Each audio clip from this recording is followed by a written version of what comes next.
So hello everyone, it's Andrew Whitehouse here. I'm the Chief Research Officer of the Autism CRC. Thank you so much for joining us today. We really do appreciate it. The Autism CRC is putting on 4 webinars throughout April to share some of the latest research across the outcomes of the 3 programs, the early years, school years, and of course finding a place in society in adulthood. So today's webinar is focused on participatory autism research. But before we get started, I'd just like to let you know that you have the opportunity to submit some text questions by typing your questions into the question pane of the GoToWebinar control panel that usually pops up just on the right-hand side of your screen there. So you have all the opportunity to ask questions, and we'll get to them at the end of the webinar. So send the questions anytime during the presentation. We'll collect them and address them during the Q&A right at the end. So what I'll do now is I'm absolutely thrilled to be able to introduce our lead presenter in today's webinar. That's Professor Liz Pellicano. Now Liz is an Autism CRC project leader and a Professor of Educational Studies at the Macquarie University, and no doubt you all know of her work. Liz is a developmental cognitive scientist who's committed to understanding the opportunities and challenges often faced by kids, young people and adults on the autism spectrum, as well as building inclusive communities that appreciate the value of neurodiversity. Now, Liz trained as an educational psychologist and completed her PhD at the same time as me in Perth, which was wonderful, before taking up positions in Oxford and Bristol in England. She then joined University College London in 2009, where she was the director of the Centre for Research in Autism and Education at UCL. Liz is going to take us through today the hows and whys of participatory autism research. I'm also thrilled to say that she'll be joined then by Wenn, Lawson, Rochelle Johnson, and we also believe that Gabrielle Hall, who's just having a bit of trouble logging on, but she'll be with us soon, who are each on the autism spectrum. Now, Wenn, Rochelle and Gabrielle will tell us about their experiences with participatory autism research and share what has worked well and what could be improved from their perspective. Now, I don't think any one actually needs an introduction to Wenn, but Wenn Lawson is a very well-respected and highly knowledgeable veteran of autism. I love that title, a veteran of autism. He combines his lived experience insights with professional knowledge ranging from first-class honours in social work to a doctorate in psychology. Wenn has been public speaking for more than 24 years and published his first book on autism, Life Behind Glass, in 1998. There have been a further 15 books to date. I don't know when he sleeps since then. He's an Autism CRC participant and has been part of the project team for both of our Research Academy workshops, as well as for our current Future Leaders program. Now, Rochelle probably also doesn't need any introduction. Rochelle was a graduate of the Autism CRC Research Academy in 2016 and became a member of the Research Academy project team last year. She co-produced the CRC's Visual Dictionary project, has worked closely with the Autism CRC team to develop an e-learning platform for several of the CRC's programs, and was part of the winning team in our Apps for Autism Hackathon in 2016. Rochelle is also a member of the working group at ANZ implementing the Spectrum Employment Program, which is a great program. She's a passionate advocate for proud autistic living and neurodiversity and works as an analyst at ANZ. Gabby will be joining us at some time, and Gabby is an autism advocate, researcher, speaker and mindfulness mentor, and a highly accomplished person. Now, I'm sure you're just as eager as I am to hear what Liz, Wenn, Rochelle and Gabrielle have to say. But without further delay, I'm going to be quiet. I'd like to welcome Liz Pellicano. Over to you, Liz. Thank you so much, Andrew, and thank you everyone for tuning in today. I'm absolutely delighted to be part of the Autism CRC's webinar, particularly the first webinar for this Autism Month, and especially to be able to talk about participatory autism research or inclusive autism research, or whatever you want to call it, a topic that lies very close to my heart. And I'm even more delighted to be able to present this webinar together with my wonderful colleagues, Rochelle Johnson, Wenn Lawson and Gabby Hall. So I'm going to start, hang on. I'm going to start actually, but with a note, sorry, telling you about the structure of today's session. So I'm going to speak for about 25 minutes. And in what I say, I'm going to consider kind of the explosion of autism research, particularly in the past decade or decade and a half, and consider where that's got us. I'm then going to describe a new way of doing autism science or social science, and one which we believe is more ethically informed, participatory autism research, followed by a discussion of ways to form genuine partnerships. And it's at this point I'm going to give you an example from my own research that we conducted in the past year, to think about developing ways of working together. I then have the pleasure of facilitating question and answer session with Rochelle, Wenn and Gabby for about 15, 20 minutes. And then Andrew will open it up for questions from you, our webinar participants. Okay, so before I actually start, I want to have a note on language, that is how we talk about autism. So the terminology that is usually used in research labs, in journal articles, in hospitals, clinics, schools, or even in the press, is so-called person-first language. It's calling someone a person with autism. So describing what a person has, not what a person is.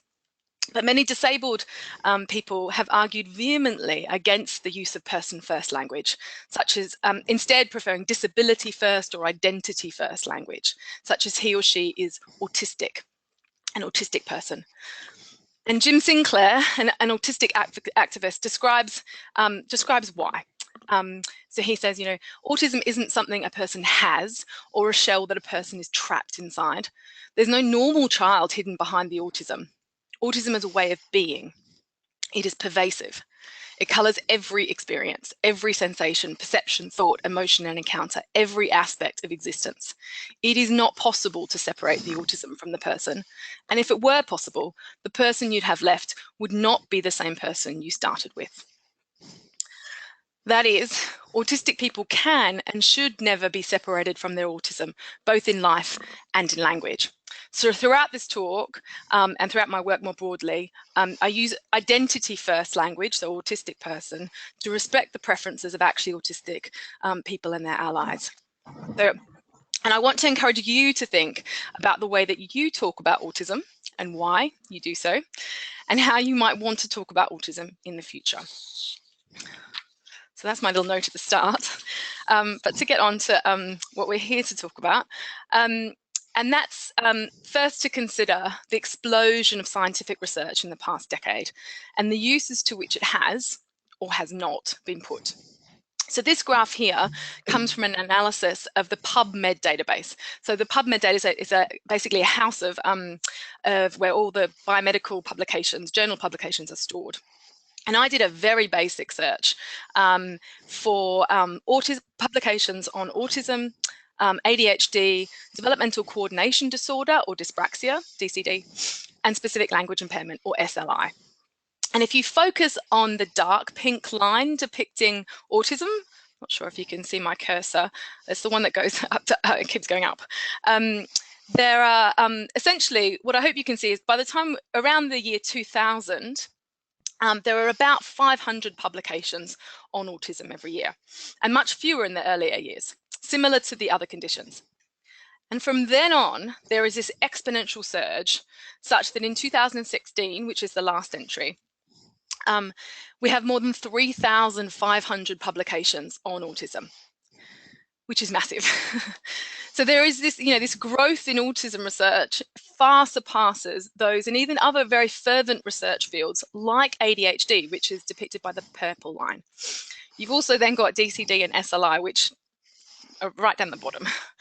But this graph is just meant to illustrate that there's a lot of autism research going on, so much so that there's prompted lots of discussion, including by the anonymous blogger Neuroskeptic, who wrote a blog in 2013 titled, "Are We Heading for Peak Autism?"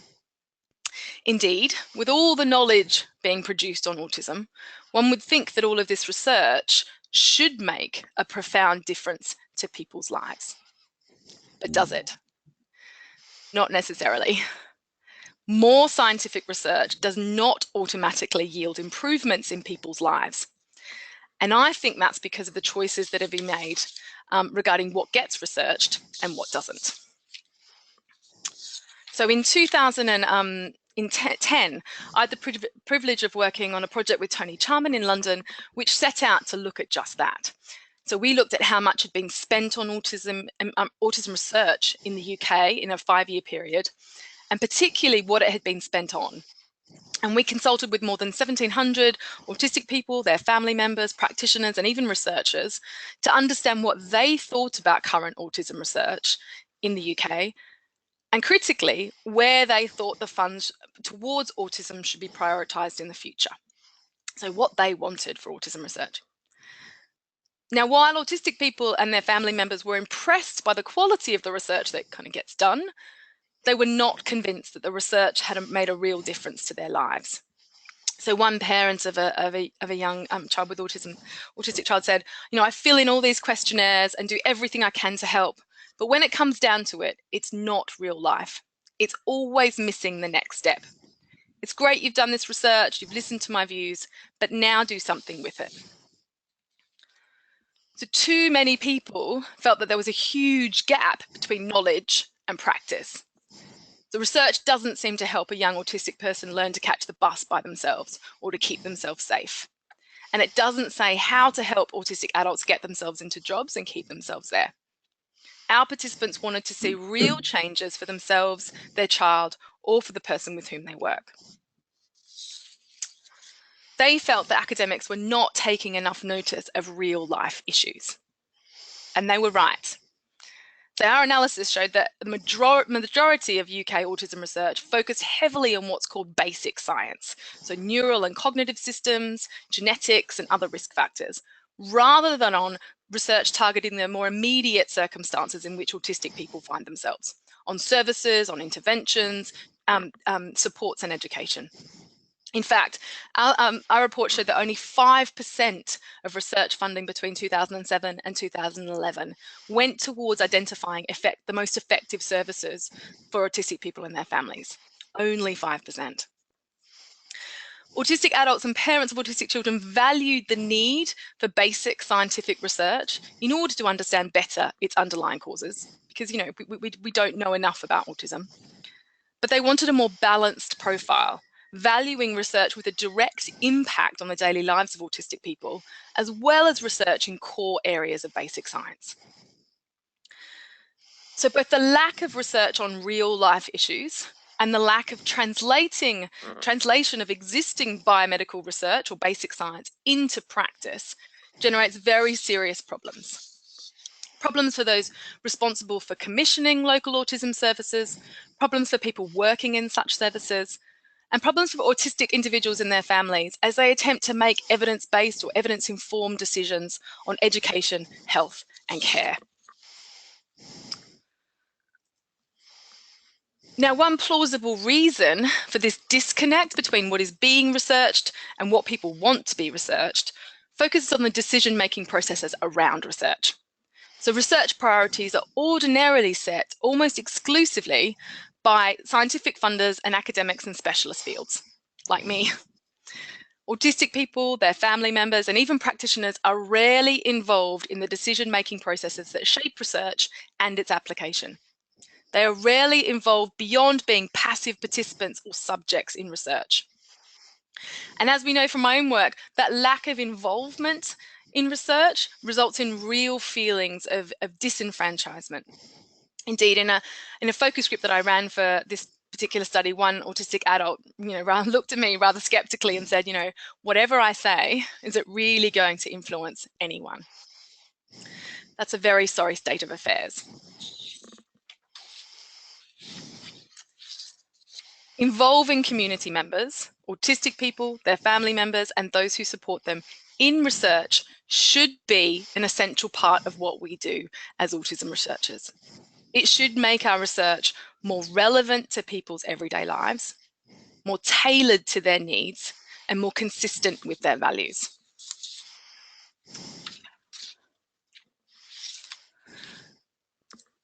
Participation or involvement can, however, take many forms.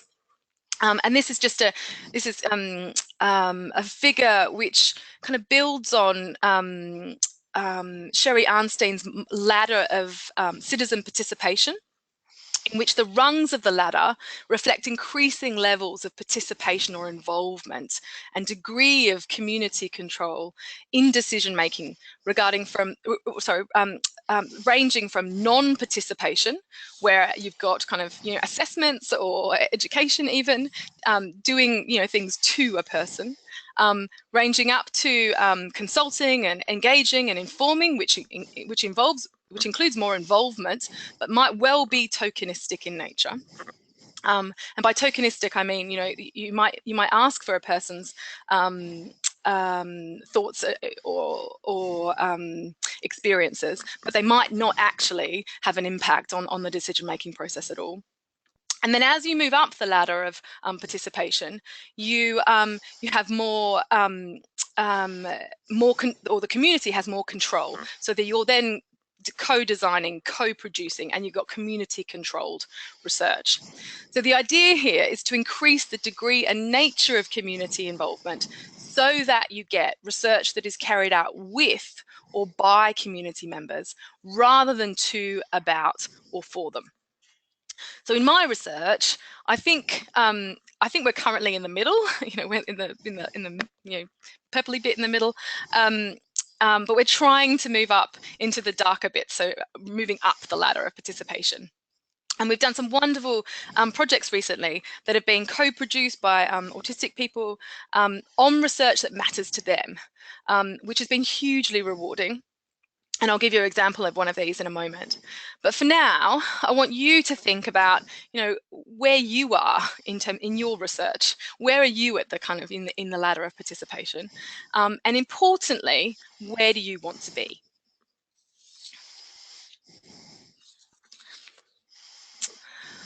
Right, so that's all fine in theory, but how do we actually go about involving community members or autistic people in research? So together with a wonderful group of autistic and non-autistic people, particularly scholars, as part of the Shaping Autism research seminar series, which was funded by the Economic and Social Research Council in the UK, we came up with 3 initial principles of engagement or involvement or participation. So the first principle is trust. So many autistic people and their allies who have taken part in autism research report a lack of trust regarding the research process.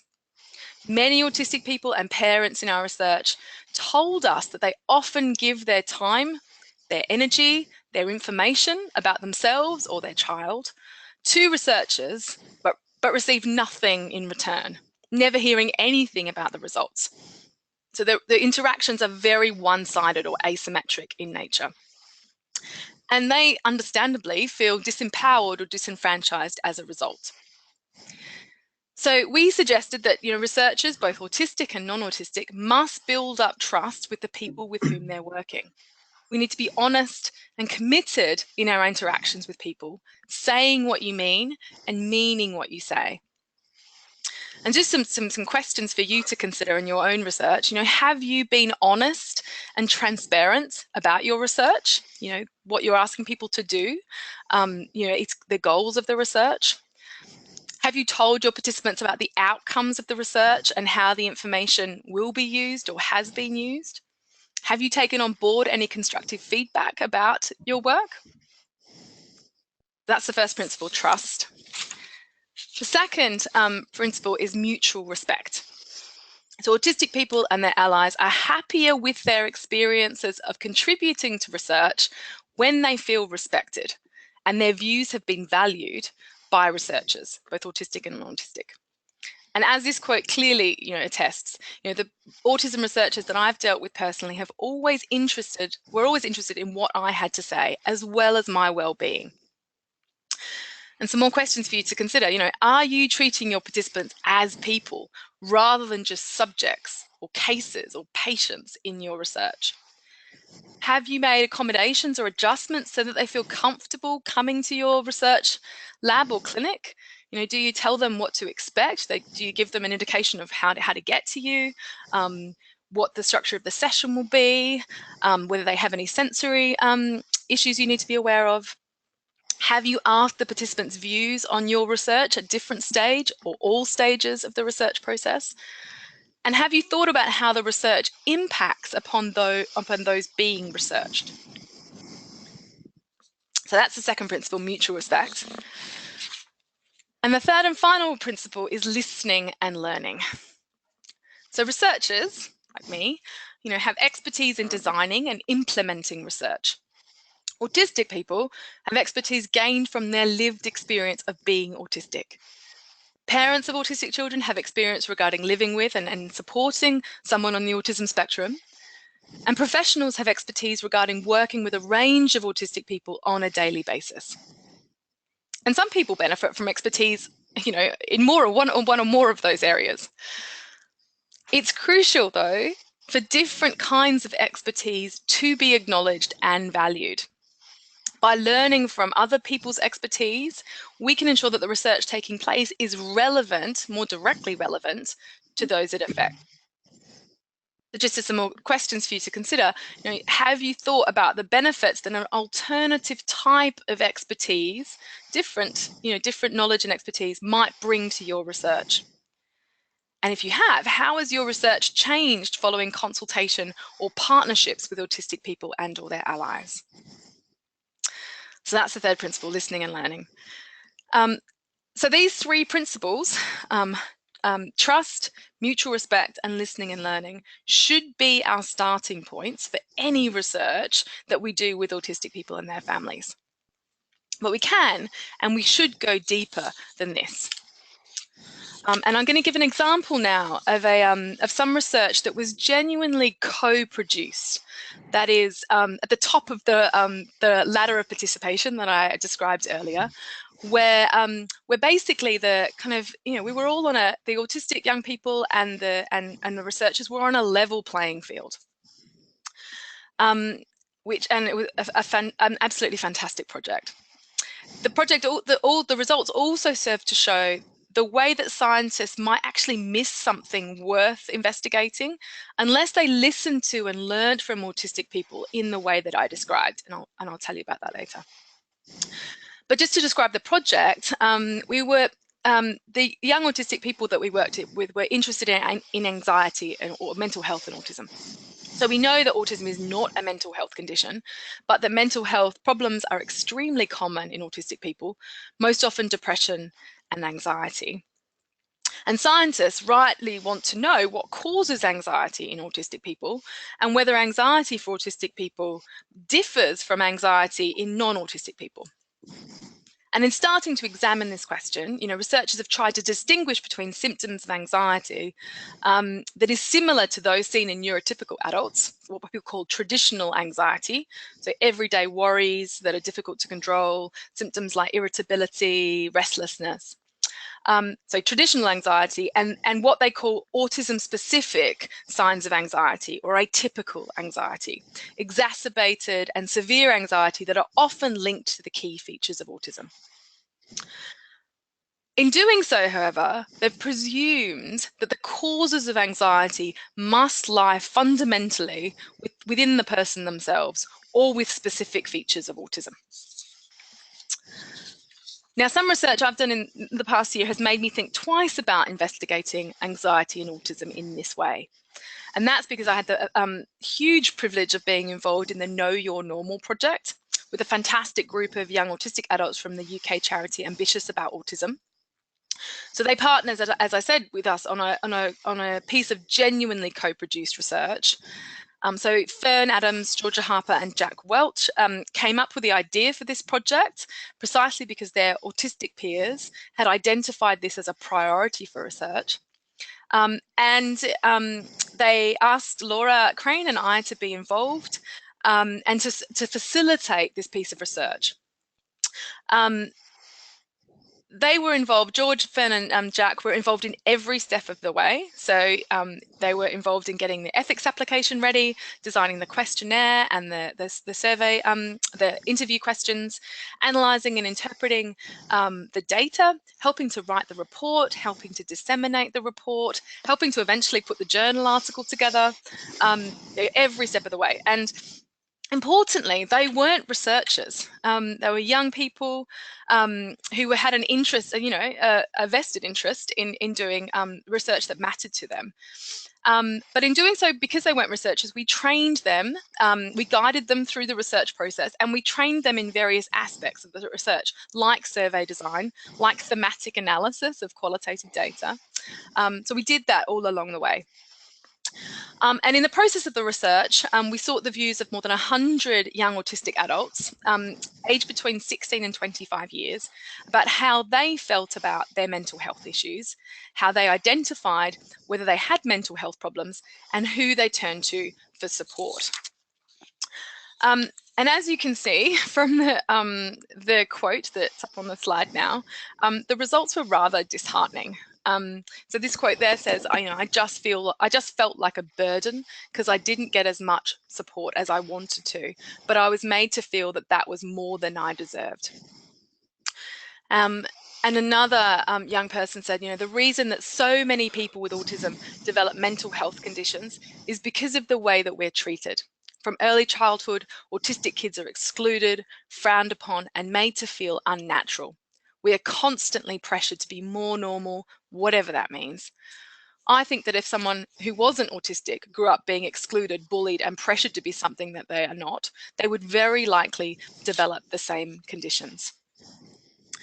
So as I said, the results were very disheartening, with many young autistic people struggling to evaluate their own mental health effectively, struggling to identify the right kind of support when it was required.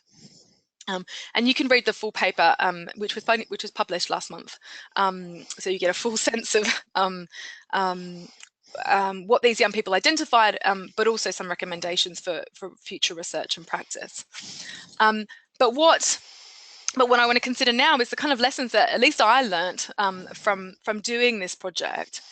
And the first was that collaboration must include all stages of the research process, from topic collection to data collection and analysis to conclusions and eventual publication. So including them in this way, our young autistic researchers felt valued members of the research team. They were just like collaborators that we would have on other research projects. But what we very much tried to do was value their experiential expertise, because that we just felt that they had more expertise in other areas that we just couldn't know. The second lesson that I think we learned was that power imbalances do exist between researchers and autistic partners, but these must be addressed in order to allow for equality. And in this project, we were really very careful to ensure that power differentials were reduced, that we were all on a kind of level playing field, ensuring that people could speak up and give their thoughts when necessary, and know that they would be listened to and respected and acted upon. The third lesson was the importance of accommodating different communication needs, even if it increases the time to implement research. We were very mindful of the need to be flexible in our communication modes. So in this way, we offered multiple ways of relaying people's thoughts. So rather than relying just on kind of traditional face-to-face interactions, we had email conversations, text, chat, Skype, whatever people wanted, we offered it to ensure that people felt included and could communicate in the way that they preferred. And importantly, actually, our inclusion of our young autistic researchers in this project also ensured that we had inclusive ways of communicating with our participants. So in the interviews that we did for this particular project, they could opt for face-to-face interactions. We had an option for text chat, even email interview, etc. So I think I think the lesson there was that we need to be very flexible to ensure that people have multiple ways of communicating their thoughts and experiences. But I think I learned one more thing, rather profound thing, from this genuinely co-produced study. And that's something critical about autism itself, something that we would not have otherwise learned without the involvement of our young autistic adults as co-researchers. If you remember, researchers in the field of mental health and anxiety have largely taken a very normocentric view of anxiety. So they've presumed that the causes of anxiety must lie fundamentally with the person themselves, or with specific features of autism. But our study showed that the way that autistic people understood their own anxiety did not reflect the research agenda that scientists had followed up till now. Autistic young people, that is, did not tend to locate the root cause of their anxiety in their autism itself. Rather, many suggested that the source of their anxiety lay in others, of the often hostile experience of other people's interactions with them, others' perceptions, others' actions toward them. Now, if they're right, then these are precisely those experiences that we need to be learning from as researchers if we want to understand the nature of anxiety in autism. And I think this example really brings us back to the rationale of why we might advocate, encourage, or even insist on greater autistic involvement in research. And just to hammer this point home, the great 18th century philosopher G.F.W. Hegel said that if we want to understand anything, we need to understand it both from the outside and from the inside. And the same goes for autism. If we want to try and get as close as possible to an understanding of autism, we need to try to grasp the crucial subjective experiences of autism, the particularities of autism, as well as the objective scientific facts. So if we want to shape an adequate research agenda when it comes to the question of, say, mental health or anxiety in autism, it's clearly best to start with the experiences of autistic people themselves. Right, so just to conclude, the vast majority of research that goes on is not the research that is prioritised by the autism and autistic communities. You can change this by genuinely involving people in your research in such a way that it promotes trusting relationships, is built on mutual respect, and involves listening to and learning from one another. That is, by being empathetic researchers. These new ways of working, aren't what we're used to, and they might be really daunting, and they certainly won't be problem-free. But the benefits are manifold for both our ethics and our understanding of autism, and also for doing what we can to help autistic people lead flourishing lives. So that's my bit. Thank you for listening. Now it's my huge pleasure. Yeah? Liz, just one thing. Thank you so much for that talk. Can I just encourage the people listening that if you have any questions whatsoever, please just pop it in the text box on the right side, and there'll be a little bit of question time after Liz has a question and answer session with our guests. So, yeah, please just pop some questions in there. Back to you, Liz. Yeah, please ask questions. Again, so now I have some questions actually for our three autistic scholars, Rochelle Johnson, Wenn, Lawson, and Gabby Hall. I'm hugely delighted that they could join us today to tell us about their experiences, the good and the not so good of being involved in participatory autism or inclusive research. And I'm asking about also not so good experiences because, as researchers, we do have collaborations with autistic or non-autistic people, researchers, that can be not so great. And we want to know about these because these are the experiences that we can learn from to make our research better and more ethically informed. So I'm going to start with Rochelle. Hi, Rochelle. Hi. Can you tell us about an experience you've had with participatory autism research or co-production? Yeah, sure. As Andrew said in the bio, I've been involved in a number of projects with Autism CRC. So I'm from being a participant in the first Research Academy back in 2015 to being involved in the co-production of the next Research Academy and the hackathon, and also in working in partnership with Wenn and Olivia Gatfield and others in the production of the visual dictionary, I think is its official title. It did have another title, but we weren't allowed to use it, which was a much better title, but we weren't allowed to do it. But someone had already taken it. But the process for me has been one that has been quite remarkable, because prior to that, my experience with autism research was that it was about finding a cause and then a cure, and essentially saying we need to fix this problem because it's undesirable.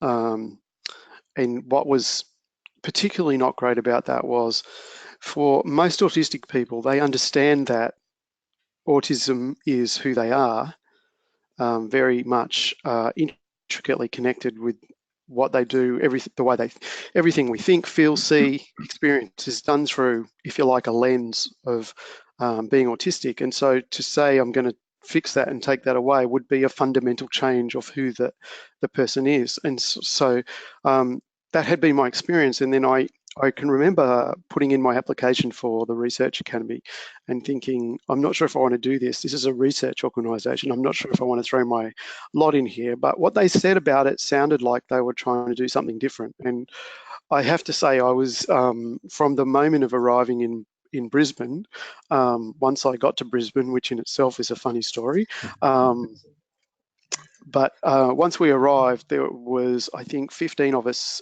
autistic people gathered together in one space, starting to talk about stuff, and actually being in an experience where we were sitting there with researchers and they were actually listening to us, as opposed to telling us what needed to be done. And so I think what I've discovered, what I've experienced, I suppose because my experience being a little bit vast, across a range of things over the last few years, it's hard to kind of narrow it down to one thing. But what my experience has been is that at last they're listening to us. And, you know, like your example there of about the anxiety research, Liz, was like, you know, I could see Gabby nodding and wry smile as you were talking, and it's for us, it's almost like, well, duh, we could have told, you could have been told this, you could have learnt this 30 years ago if you'd listened. And so I suppose that ties into, I suppose, what's not been so good, and that is that because it's taken so long to get to a point where co-production and peer research is becoming a thing, that we're still at a lot more base level stuff being researched than what we could be. I think if we'd have learned to talk together and work together decades ago rather than in the last couple of years, where we would be with the research would be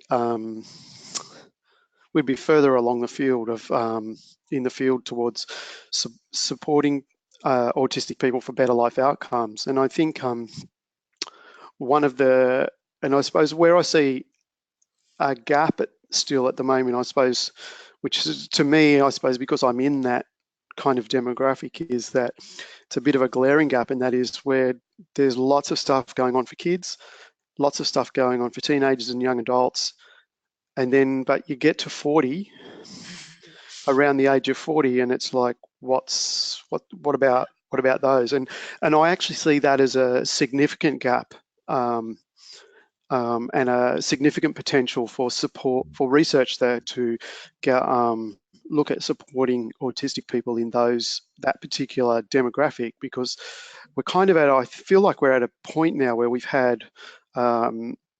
got the sort of people under 40 that are autistic. They've more likely been diagnosed younger and had supports as they've gone through life, rather than those of us in our 40s and beyond who have likely been diagnosed later as an adult and have had to kind of fend for ourselves and try and work out what life is, and spend a significant proportion of our life just feeling like we were wrong and not actually understanding that we were wired differently. And so there's a bit of a bugbear, I think, of seeing things that are done time and again for younger groups, and we're like, hello, we're over here, we'd like some help too. That's not to say that what is being done is not important, because it fundamentally is important. But I guess for my hope is the future will come that some of those things will be done.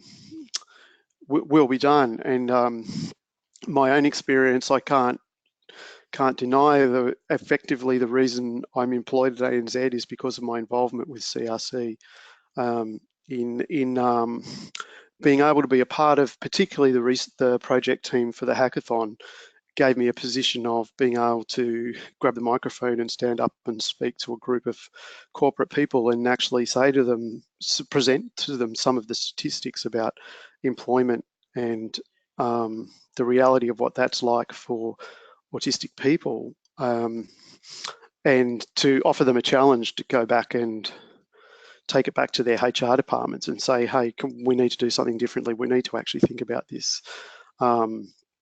And I pretty much know for a fact that the reason I have my job now is because of that 5-minute little hissy fit that I had.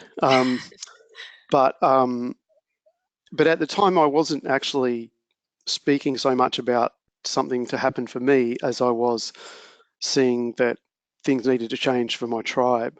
But what I can see is that being able to be involved in that space gave me as an autistic person a voice, an authentic voice of lived experience to speak into a group of corporate managers and some executives that was then able to kind of have a bit of edginess to it that had an impact on those people that they were able to take back to their companies and think about. And one of the outcomes of that has not just been my job, but also at ANZ, there's now an employment program for autistic individuals in partnership with another technology organisation. And about 2 months ago, 9 autistic adults started employment with, not technically with ANZ, but kind of in a contract role in the partnership. But the idea will be they will come on board as full-time ANZ employees. So I feel like I've had a role in, because I was part of a co-produced piece of work, I had a role in actually making that happen.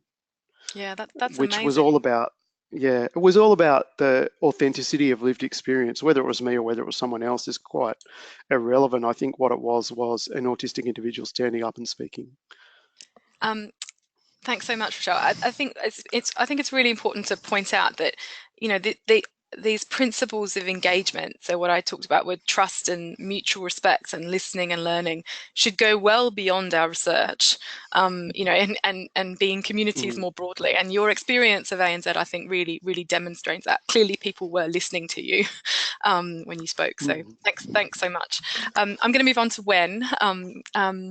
When do you want to tell us about an experience you've had with co-production or inclusive research? Yes, the initial experience, I think, has been, for me, it was really difficult because I felt I had all these qualifications, qualified psychologist, and had all this academic stuff, but getting other people to actually listen was really uncomfortable. They talked to each other, and I got minutes from various meetings that I was at, that things didn't really include me. I was the last person to be told.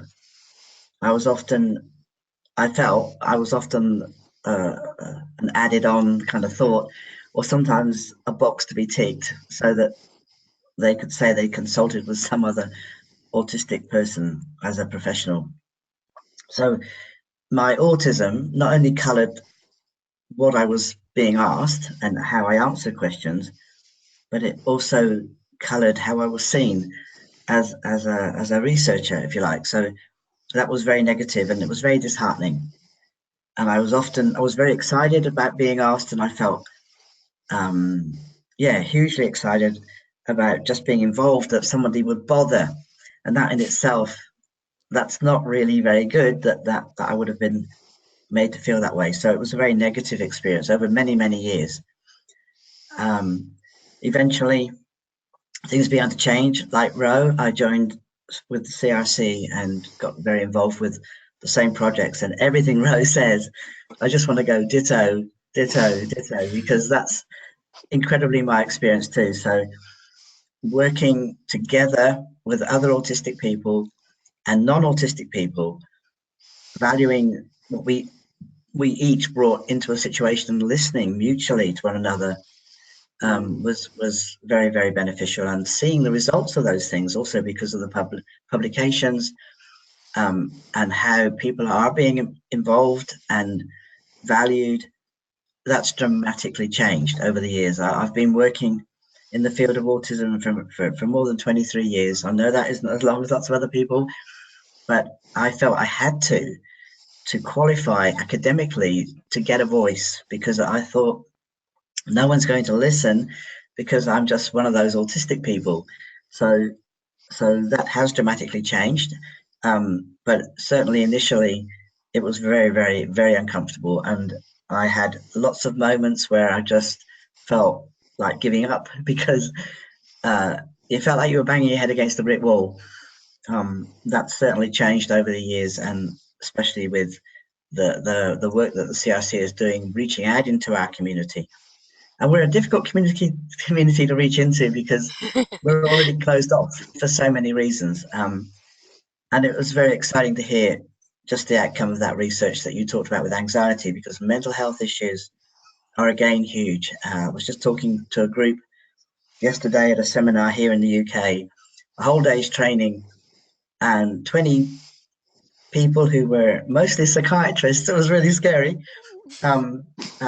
Medical people, and some of their feedback about what they understood autism to be was very scary. Yeah, being called patients, being told that our anxieties are due to what autism is and how we should be looking at a cure. And these sorts of things came out of this seminar in 2018 was really quite scary. So challenging that and being able to say to them, look, this is what's happening. This is what's coming out of research with autistic people. And saying to them, I can send you some of those papers for you to reflect on. I felt incredibly privileged to have that opportunity. Had I not hung in, though, had I been switched off a long time ago, possibly that wouldn't have happened. So mental health in particular, as autistic people, is really, really important. And understanding that it's the society around us and how we're treated and how we're not being valued is often a big reason for some of the things that we go through. Well, much of what we go through.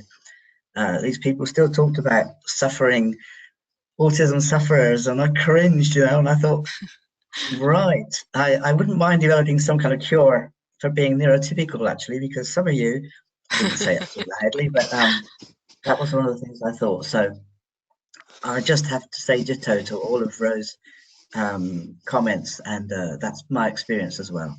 Yeah, well, Wenn, I'm really glad you hung in there, and I am also pleased to to hear that things have changed.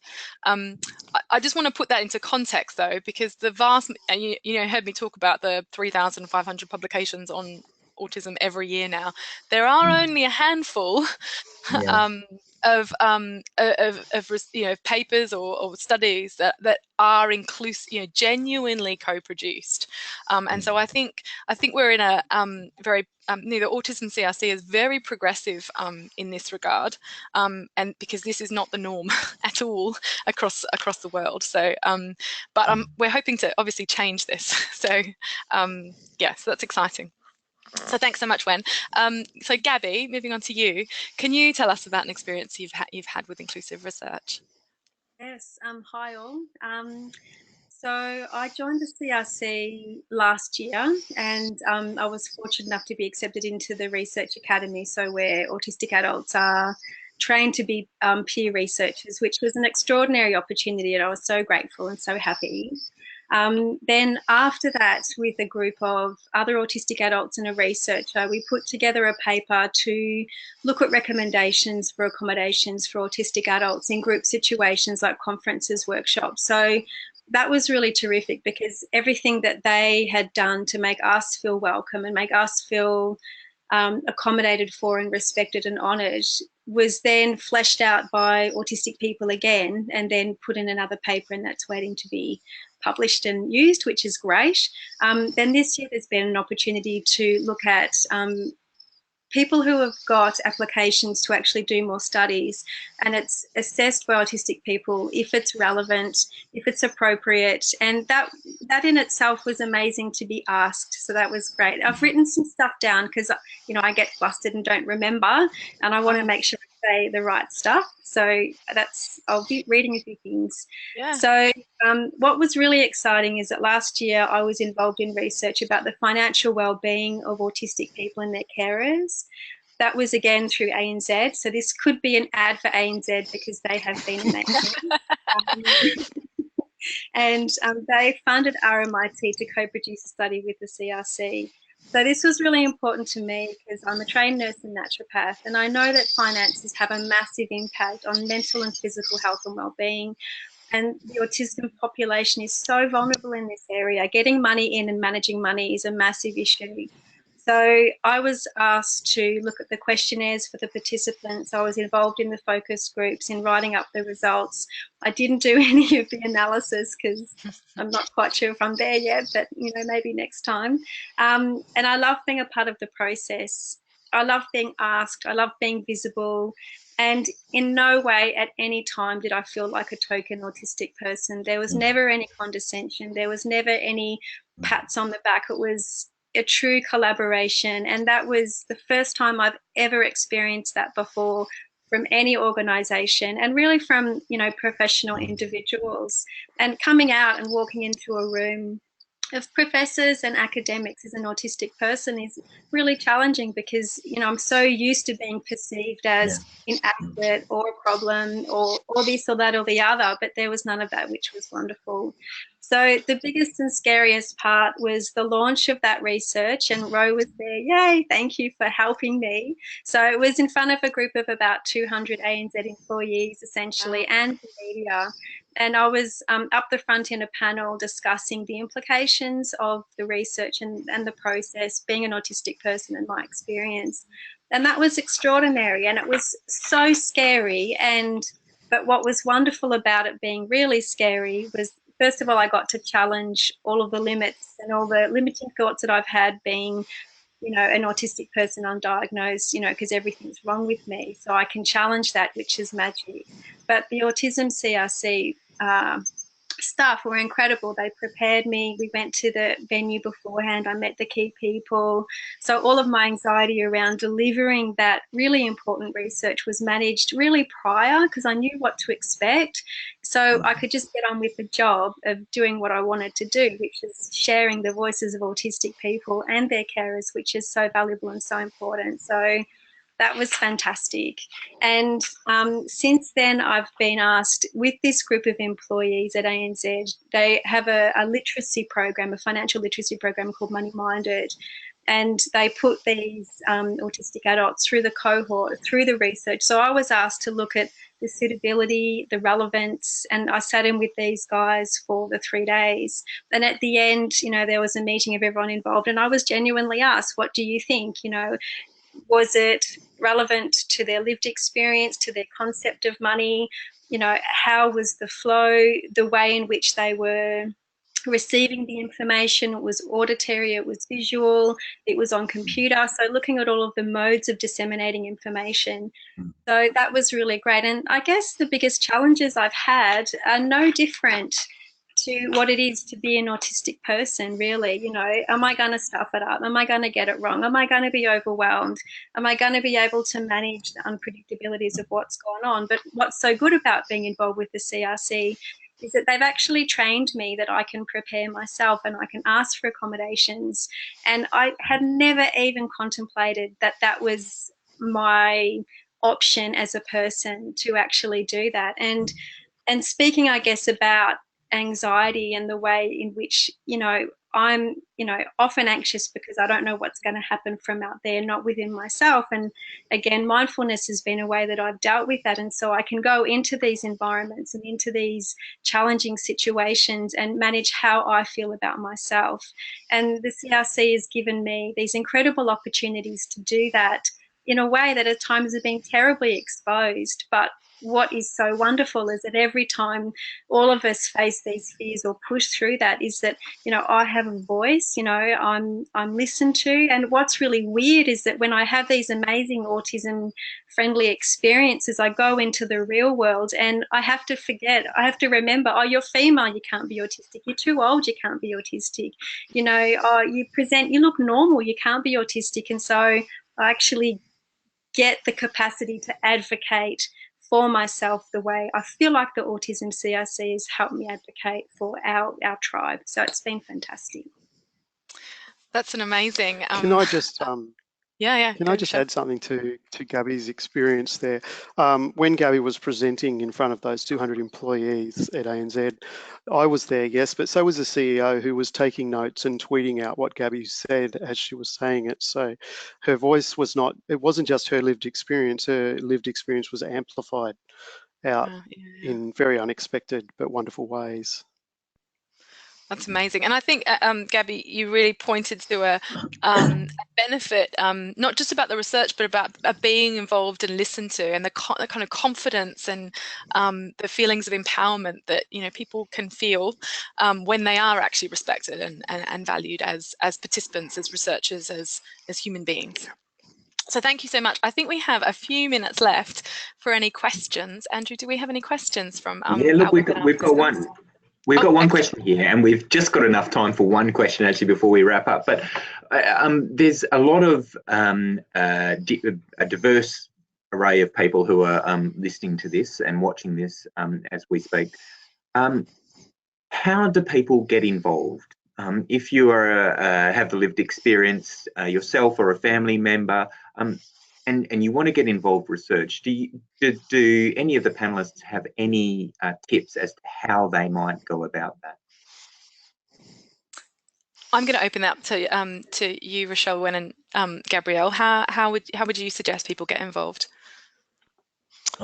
I just want to say one thing, which is if you make yourself known to local autism agencies, to places like the CRC, and you put it out there and be proactive and saying that you really do want to be involved, so that people know, because if we're all very quiet, then there's no way of knowing. And again, through social media, through universities, there's lots of places out there that we can start to send off information to, whether it's via just a written resume, sharing it with another person who will share it with somebody else. But you've got to put yourself out there. Yeah, I would say the same. Just to echo Wen's comments about take the risk, put yourself out there, and know that for every time you do put yourself out there, that's a risk, and you may not get a response, but if you don't keep putting yourself out there, then you'll never get a response. And there are some, you know, as Liz said, there's only a handful of people doing this quality co-produced research at the moment, but we all know that Rome wasn't built in a day, and what we need to do is to keep putting ourselves out there and start to build a critical mass so that in time, all of the best research will be co-produced.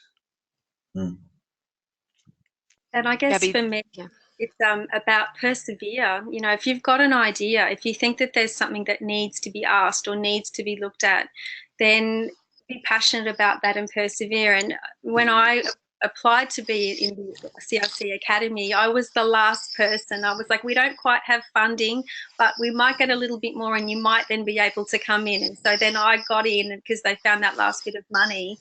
So, you know, even if you are the last, get in there, you know, make yourself known and communicate, connect. And these things take time. And I guess use your goal and your passion and commitment, maybe even to create some sort of collective group in your local area who want to create some sort of mobilisation to lobby the powers that be, whether that be education or whether that be adult services or whether it be research, and then come together and work together. And then again with the CRC is the only place I know where it's done extraordinarily well in my limited knowledge, but maybe they can then put up some resources and links from where and how you can get involved in the future. Yeah, thank you, Gabby.